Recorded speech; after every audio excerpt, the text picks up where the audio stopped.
We have some good people. We have Senator Lindsey Graham. Hello, everybody. We have Howard Lutnick, Commerce. We have Steve Miller. We have a lot of people. We have Aaron. We have a lot of people. Go ahead. Oh, hi, Mr. President. Have you spoken with any of the U.S. service members who were injured during that operation in Venezuela? Yes, we have calls into them. I don't want to speak. They're all in good shape. Can you detail what watching that was like when all this played out in Venezuela and what Maduro was doing that moment? Well, I knew the possible danger. I mean, it was a very dangerous operation. It was amazing that we had a few injured, but all are in good shape right now. But I knew there was great danger. You got off a helicopter. The helicopters were being shot at. They got on the ground. They were amazing talent and tremendous patriotism, bravery. The bravery was incredible. Lindsay, they got off the helicopter and the bullets were flying all over the place. As you know, one of the helicopters got hit pretty badly, but we got everything back. And nobody killed. The next question is who's in charge of Venezuela right now? Have you spoken to the newly sworn in president there, Rodriguez? And what are your thoughts on the entire situation? You said the U.S. would run Venezuela. We're dealing with the people. We're dealing with the people that just got sworn in. And don't ask me who's in charge, because I'll give you an answer and it'll be very controversial. What does that mean? It means we're in charge. Have you spoken with her? We're in charge. Have you spoken with her? No, I haven't, but other people have. Do you want to? Yeah, at the right time, I will. Did the U.S. give Delcy Rodriguez any guarantees in exchange for cooperating with your administration? No, but she's cooperating. Are you going to demand free and fair elections in the short term in Venezuela? Well, it depends on, what you're talking. We have to do one thing in Venezuela, bring it back. It's a dead country right now. It's a country that, frankly, we would have been, if I had lost the election, we would have been a dead country. We would have been Venezuela on steroids. Venezuela right now is a dead country. We have to bring it back, and we're going to have big investments by the oil companies to bring back the infrastructure. And the oil companies are ready to go. They're going to go in, they're going to rebuild the infrastructure. We built it to start off with many years ago. They took it away. You can't do that. You can't do that with me. They did it with other presidents. How soon do you think an election can take place in Venezuela? How soon can an election take place? Well, I think we're looking more at getting it fixed, getting it ready first, because it's a mess. The country is a mess. It's been horribly run. The oil is just flowing at a very low level, much lower than, even if it was badly run, it should have more income, more oil than what they're doing. So we're going to have the big oil companies go in. They're going to fix the infrastructure. They're going to invest money. We're not going to invest anything. We're going to just take care of the country. We're going to cherish the country. We're going to take care, more importantly, of the people, including Venezuelans that are living in our country that were forced to leave their country. And they're going to be taken very good care of. Yes, ma'am. Have you spoken with the oil companies about going into Venezuela? I have. Which ones? Have you received any commitments? All of them, basically. Any commitments from the oil companies? They want to go in so badly. Did you speak with them before the operation took place? Yes. Did you maybe tip them off? Before and after. And they want to go in. And they're going to do a great job for the people of Venezuela. And they're going to represent us well. But the infrastructure is rusty, rotten, most of it unusable. It's old, it's broken. You see pipes laying all over the ground. Nothing's been invested for years. Chevron's in, as you know, they've done a good job, but even they haven't been in a position to invest money because they're on a month-to-month basis. What happens to this? They're only there because I wanted them to be there. Contingencies in case the military in Venezuela is unhappy with the U.S. the way it's running Venezuela. Do you guys have plans for anything? So Venezuela thus far has been very nice, but it helps to have a force like we have.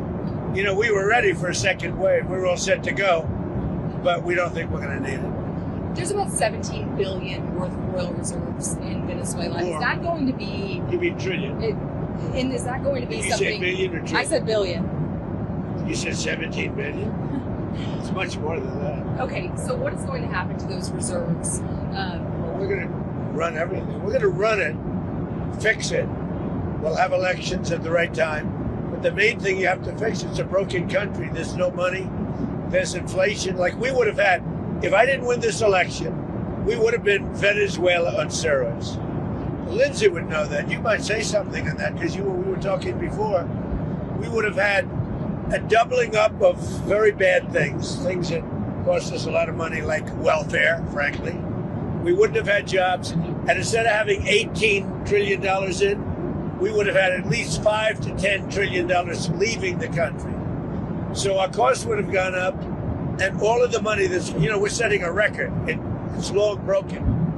And that's it. That's after 10 months.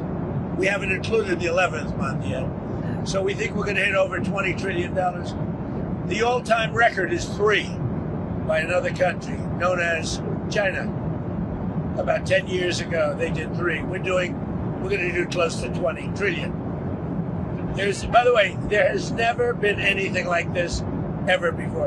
And it's all because of tariffs and the election, but it's because of tariffs. There was a time. Without tariffs, we wouldn't have 10 cents being invested. There was a time back in 2016, I remember your RNC speech, and you were saying that regime change and nation building. Where? When you were speaking at the RNC back in 2016, you were criticizing regime change and nation building, the U.S. being involved in that. It seems obviously that your stance has changed on that. What led to that? And is the U.S. nation building now? Is that? This isn't a country that's on the other side of the world. This isn't a country like where you have to travel 24 hours in an airplane. This is Venezuela. It's in our area. The Don Road Doctrine. So is that what you would say, that we're in the business of nation building? No, we're in the business of having countries around us that are viable and successful, and where the oil is allowed to freely come out because that's good. It gets the prices down. That's good for our country. Now we have a very sick neighbor. It's not a neighbor, but it's close to a neighbor, and that's Venezuela. It's very sick. Colombia is very sick too, run by a sick man who likes making cocaine and selling it to the United States. And he's not going to be doing it very long, let me tell you. What does that mean? He's not going to be doing it very long. He's not doing it very long. He has cocaine mills and cocaine factories. He's not going to be doing it very long. So there will be an operation by the U.S. It sounds good to me. Secretary Rubio mentioned. You know why? Because they kill a lot of people. Yeah. Secretary Rubio mentioned Cuba yesterday in his remarks. Does the U.S. have a plan to do? Well, Cuba always survived because of Venezuela. Now they won't have that money coming in. They won't have the income coming in. You know, a lot of Cubans were killed yesterday. You know that. A lot of Cubans were killed. You know how many? The bodyguards. No, they're looking, but there was a lot of death on the other side. No death on our side, but there was a lot of death on the other side, unfortunately. But a lot of Cubans were killed yesterday, trying to protect him. There's been protesters killed in Iran. You said we were locked and loaded, ready to go. What is the line there for when the U.S. is going to get involved in those protests? We'll take a look. We're watching it very closely. If they start killing people like they have in the past, I think they're going to get hit very hard by the United States. And I said something. So when he first got elected in January, we met, biggest comeback ever. We talked about you think so, really? I didn't feel it was a comeback, actually. So because the first one was... The bottom line is, we talked about a drug caliphate in our backyard.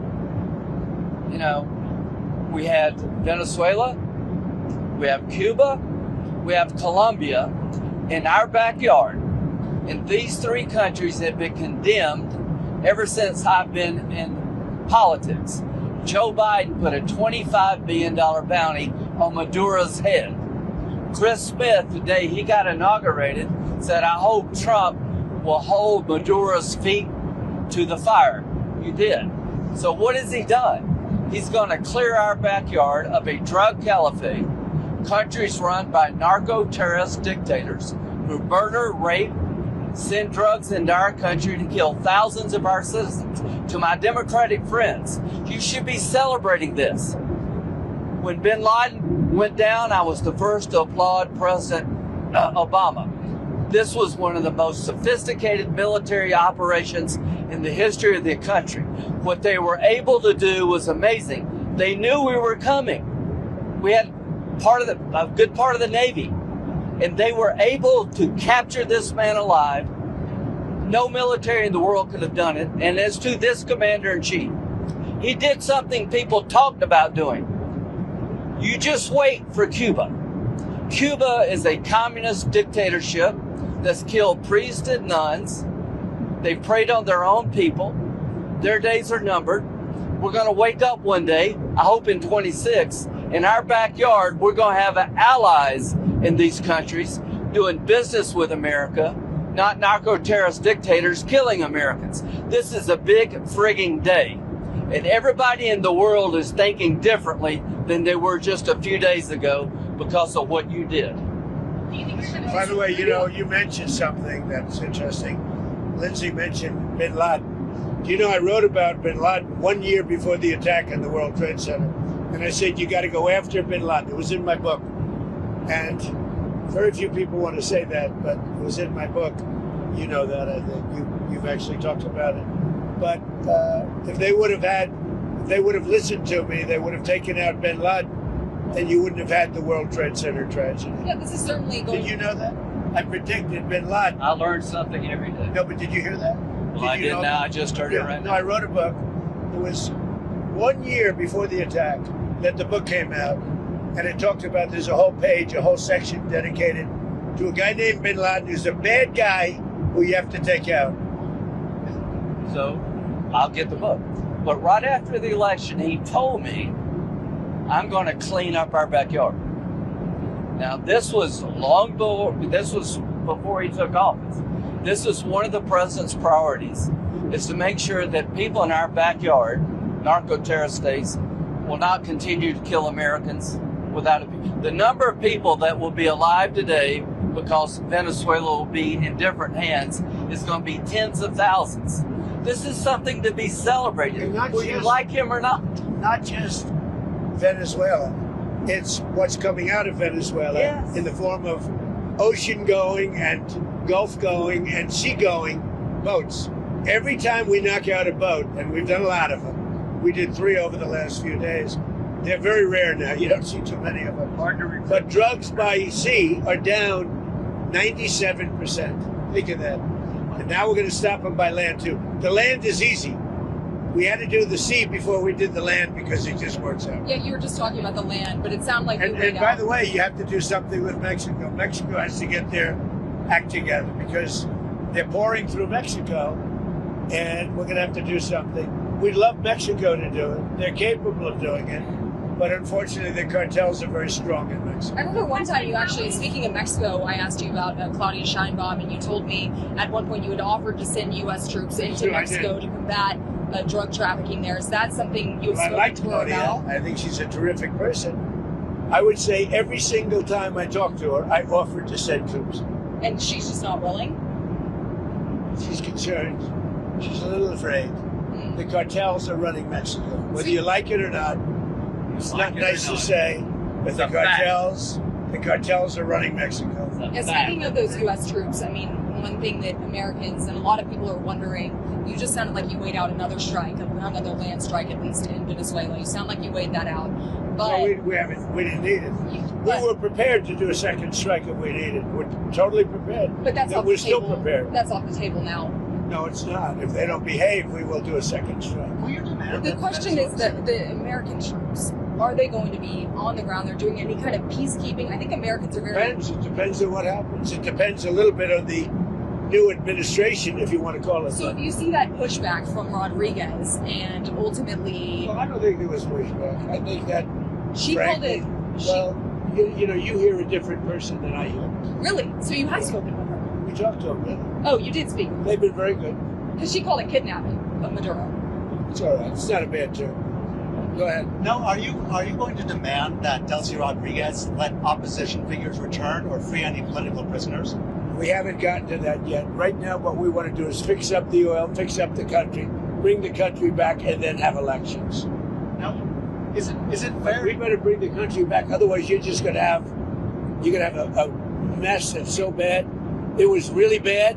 It's going to get a lot worse unless we go in and fix it. Is the U.S. going to reopen its embassy in Caracas or get the DEA? We're thinking about it. We've been asked to do it.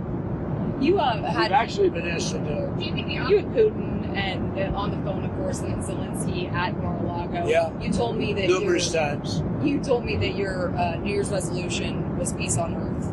Do you think that 2026, if you could set a deadline of when the Russia-Ukraine war... I don't do deadlines, but I would say that, like as an example, Thailand and Cambodia. Well, I was very proud of that. Wait a minute. And And they started up again and they got it solved. Where does it I give actually myself 1/4 of a point for that. So now I'm 8 1/4 points because they started up Thailand and Cambodia, and now it's okay. So where does it actually stand between Russia I think and we'll have a Ukraine deal right now? at some point, hopefully in the not too distant. So I don't know if you saw the numbers just came out. 30,000 soldiers were killed this current month. And there was that in 30,000. 27,000 the month before. You and Senator Graham discussed additional Russia sanctions. We discuss it all the time. There's nothing else I talk to him. I don't consider him very exciting to talk to, except when we're talking about legislation. And we talk about legislation all the time. You think that's an exciting relationship? It's not. But we talk a lot about legislation, and we have great legislation coming. You want to tell them? So the tariff bill. So here's what I believe. I don't think we could have secured the border without the threat of tariffs. I don't think we'd have a European trade deal without the threat of tariffs. So if you want to end this conflict, then put pressure on Putin's customers. He sanctioned the 2 largest oil companies in Russia, which is the biggest pressure anybody's put on Putin since the war started.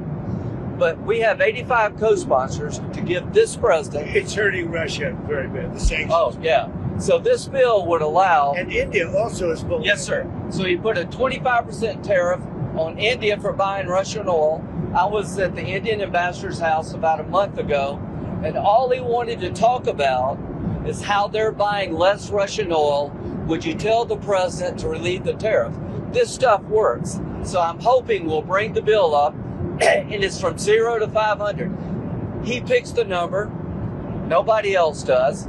But if you're buying cheap Russian oil, keeping Putin's war machine going, we're trying to give the president the ability to make that a hard choice by tariffs. I really do believe that what he did with India is the chief reason India is now buying substantially less Russian oil. So I hope we pass this bill soon. And after this, they wanted to make me happy, basically. He wanted to. Modi's a very good man. Yes. He's a good guy. He knew I was not happy, and it was important to make me happy. They do trade, and we can raise tariffs on them very quickly, and it would be very bad for them. All that to say, you told me you weren't very thrilled. And I'll tell you something, the Russian economy is lousy. But what's really lousy is the Venezuelan economy. The Venezuelan economy is, I think, the worst economy I've ever seen.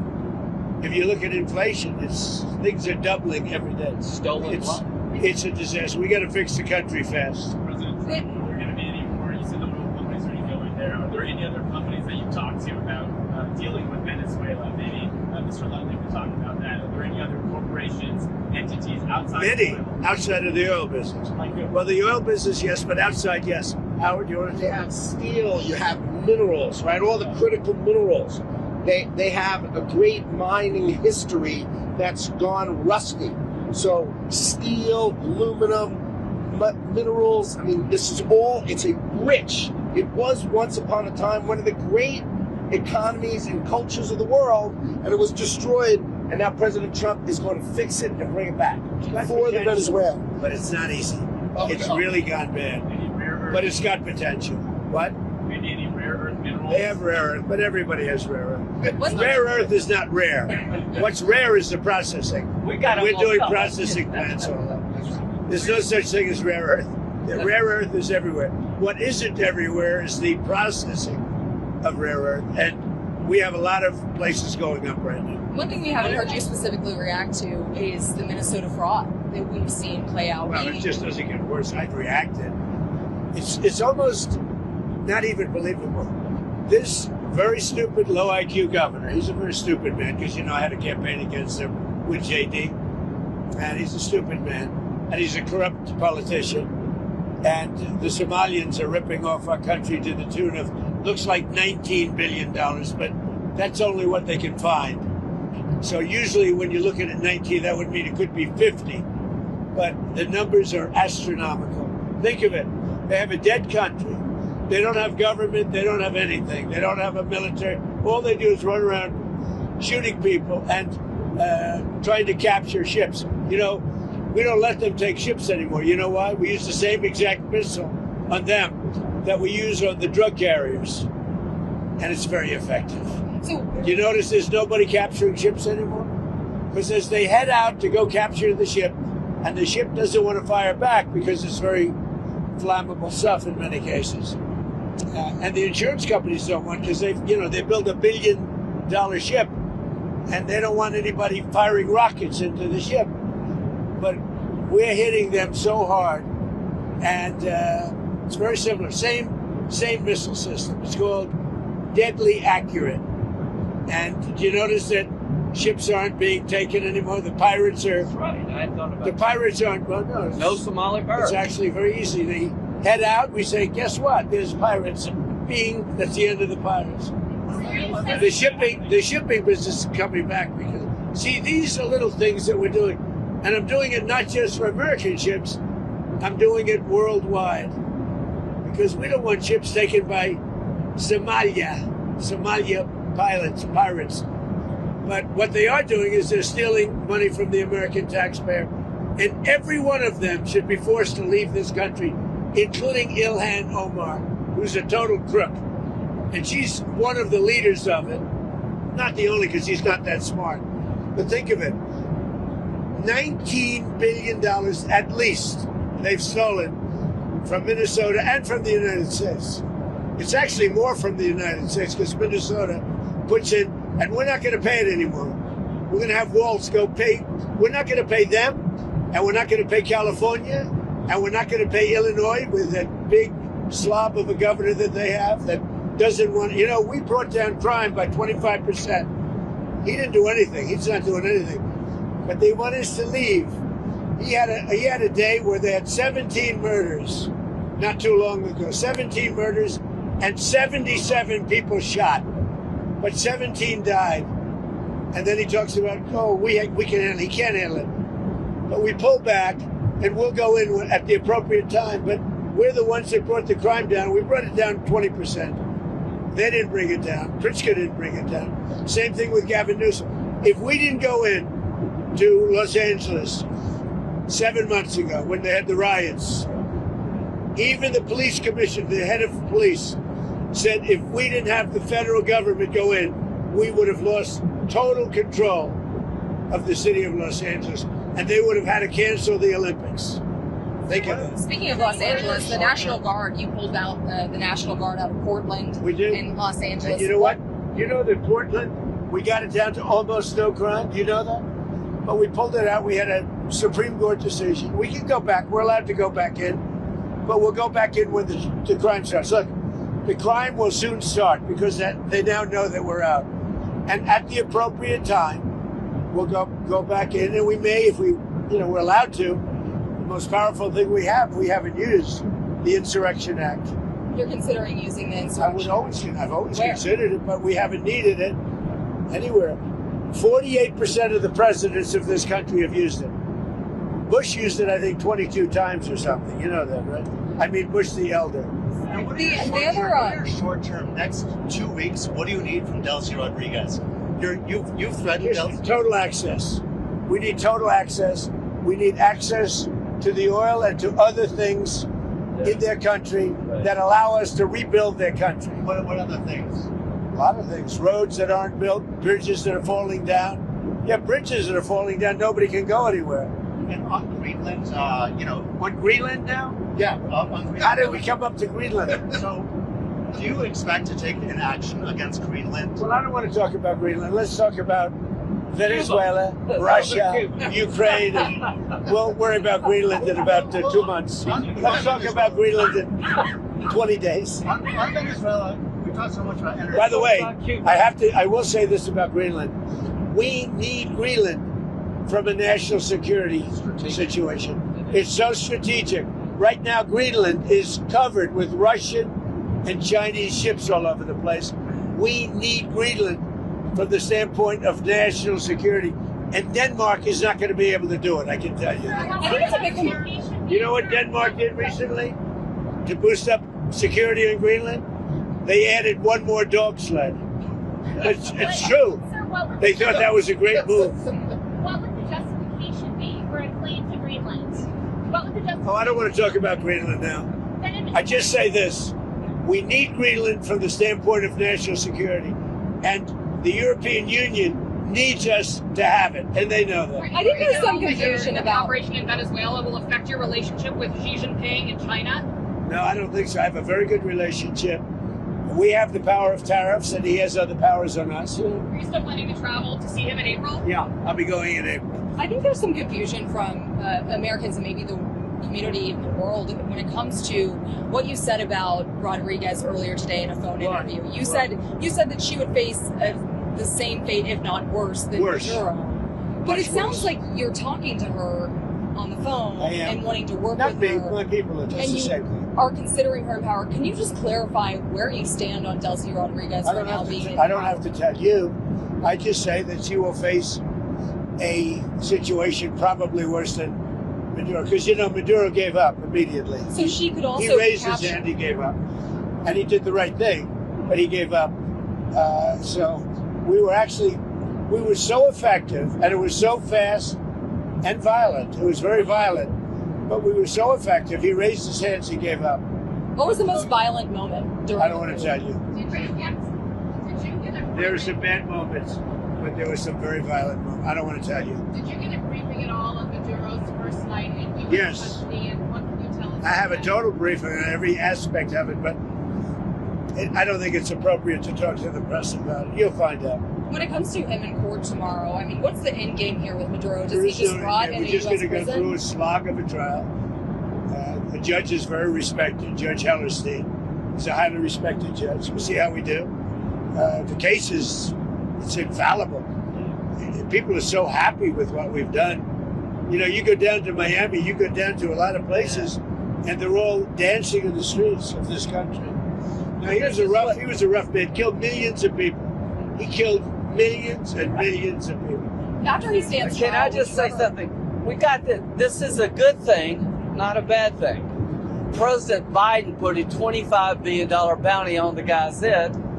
Why? Because he was a horrible criminal, murderer, poisoning our people. Every administration has been saying he's a threat to our country. He's a bad guy. This is the first guy that's actually done something about it. Here's the story for me. He could be in Turkey today, but he's in New York. So if you tell people in Cuba, you need to stop being a communist dictatorship threatening America, you should go somewhere else. You better take the offer. Maduro has nobody to blame but himself. He gave him a way out. He chose to defy Trump and the U.S. military, and his ass is in jail where he deserves to be, and every president has said the same thing, but he didn't. One of the things that is happening, and I think you see it all the time, Howard, you've seen it, that Cuba is ready to fall. Yes. Cuba looks like it's ready to fall. I don't know if they're going to hold out. But Cuba now has no income. They got all of their income from Venezuela, from the Venezuelan oil. They're not getting any of it. And Cuba literally is ready to fall. And you have a lot of great Cuban Americans that are going to be very happy about this. Marco Rubio has really had your ear, it seems, throughout this entire process. I know that the Vice President Vance was just down the street when this whole operation was playing out, but would you say that Marco Rubio has your ear more than the Vice President right now? No, they both do. No. And JD's very smart, doing a great job, and so is Mark. No, both. It sounds like I would say equal. The go-to, and you were just talking about Cuba and what could come next there. Are you considering U.S. action in Cuba? We're not. I think it's just going to fall. I don't think we need any action. It looks like it's going down. It's going down for the count. You ever watch a fight? Yeah. They go down for the count. And Cuba looks like it's going down. What do you think, Howard? It's going down. They've lived off of Venezuela, right? The economics were all Venezuelan, right? That's why you said the protective force of Maduro was Cuban, right? They were Cuban guards. So they were just paying Cuba when that money stopped. Don't hire him in the future. Yeah, they weren't very good. People from our country who were forced to come over, they really didn't want, they were from Cuba. People from different countries like to stay in those countries, whatever. whether it's good, bad, or indifferent. And people want to go back to Cuba, and they want to work in Cuba, but Cuba's going down for the count. Thank you very much, everybody. Mr. President, is Elon Musk back in the fold? You had dinner with him last night at Mar-a-Lago. Elon's great. I say about Elon, he's 80% super genius and 20% he makes mistakes. But he's a good guy. He's a well-meaning person. Can I ask you about one more thing that I've been wanting to ask you the last couple of days? You said that you were very He's got a lot of questions. I do have a lot of questions. Tell him who you were. Go ahead. I'm with News Nation. My name's Libby D. So you said that you were really very angry with the Ukrainian President Zelensky if he was the one who conducted that strike on Putin's residence. I don't believe that strike happened. Right. So Putin had said in that phone call to you that that strike happened. You came out and said that, and you believed Putin. There was some criticism. There is something that happened fairly nearby, but had nothing to do with this. Why did you believe Putin in that moment and then go say that about Ukraine? Because nobody knew at that moment. I mean, that was the first I heard about it. So why not? He said that his house was attacked. We don't believe that happened, as now that we've been able to check. Yeah. But that was the first we ever heard about it. We just hope that Russia and Ukraine get it settled. Amen. It's costing us nothing. In fact, we make money because unlike Biden gave $350 billion, gave it away. Now, I got a lot of it back because we did a rare earth deal going into rare earth. And we're going to get a lot of that money back, maybe all of the money, maybe more than all of the money. But we get paid now whenever we send anything, they pay. So this isn't an economic thing for us. This is a soul. This is a situation where on average 25,000 souls, 25,000 soldiers mostly, and some people from Kiev and different cities, but a very small number by comparison. But 25,000 to 30,000 soldiers are being killed every single month. And they're not from America, they're from Russia, and they're from Ukraine. And if I can get it stopped, I'd like to get it stopped. And I think we will. Thank you very much, everybody. You've talked about returning some control to American companies. Did that play at all into your decision to capture Maduro? No. What really played is the fact that he sent millions of people into our country from prisons and from mental institutions and drug dealers and every drug addict in that country, in his country, was sent into our country. Think of that. Every single drug addict from Maduro's country, which isn't really his country, and it's certainly not his country anymore. Every drug addict and every drug dealer has been sent into our country. Now, we're getting them back, but it's a very laborious job to get them back. Very hard job. And, of course, we're not getting a lot of good backup from certain judges, from certain radical left. But we're doing well on appeals because the people doing the appeals, seems that the judges are much more sane. What these super radical left judges are doing to our country, it's incredible. But if you take a look, Maduro sent hundreds of thousands and even millions of people from jails, from prisons, from mental institutions, drug dealers, drug addicts, everybody. He sent anybody with a problem to it. It can never be forgiven. And other countries have done the same, but nothing like Maduro's done. During your campaign, you talked about ending an American foreign intervention. What changed your mind with Venezuela? What kind of were your interests in it? The fact that he sent drugs into our country. We're stopping it rapidly with what we're doing with the sea, because they come in, a lot of it comes in by sea, but it's not coming. The drugs coming in, as I said before, by sea are down 97%. You should be saying, thank you very much, President Trump, great job. Now they can't get anybody to pilot those boats. It's 97%. I'm trying to figure out who are the other 3%. Did you say that Operation Resolve? What's your response to supporters who voted for you? They'd be glad and relieved to see Maduro in custody. The voters that voted for me, let me just tell you, the voters that voted for me are thrilled. They said, this is what we voted for. So let's just think about it. What is the right response when a country sends in tens of thousands of people to overwhelm your system? When a country is a narco-terrorist state that floods your country with cocaine that's aligned with Hezbollah. What's the right response? You blow up the boat before they get here. You take down the source of the problem. President Trump didn't wake up one day and say, hey, let's take Venezuela. He did what other people talked about, but didn't have the balls or the guts to do it. This is a good thing. This is not interventionism. This is making America safer. We're going to be more prosperous because of the business deals. There are going to be Americans alive today because he shut down a narco-terrorist state called Venezuela. This is a good thing, not a bad thing. And the oil companies are going to go in and rebuild their system. They're going to spend billions of dollars, and they're going to take the oil out of the ground, and we're taking back what they stole. Remember, they stole our property. It was the greatest theft in the history of America. Nobody has ever stolen our property like they have. They took our oil away from us. They took the infrastructure away. And all that infrastructure is rotted and decayed. And the oil companies are going to go in and rebuild it. We're not going to spend very much money at all, if anything. But the oil companies are going to go, we're going to take our oil back. But we're going to also do things that, when you look at what he did, the drugs are terrible, but also terrible. He sent hundreds of thousands of people into our country that should not be here. And that means from prisons. That means Tren de Aragua, the gang, Tren de Aragua, that comes out of Maduro's country. He was very friendly with that gang. Well, they're having a hard time right now. You know, we had Tren de Aragua all over Washington, D.C., and they got the hell beat out of them. Washington, D.C. is the safest city right now in the United States. Thank you very much. Mr. President, if you had to sum up Operation Absolute Resolve, would you say that it was about oil or it was about regime change? It's about peace on earth. How is it peace on earth? Peace on earth. We got to have peace. It's our hemisphere.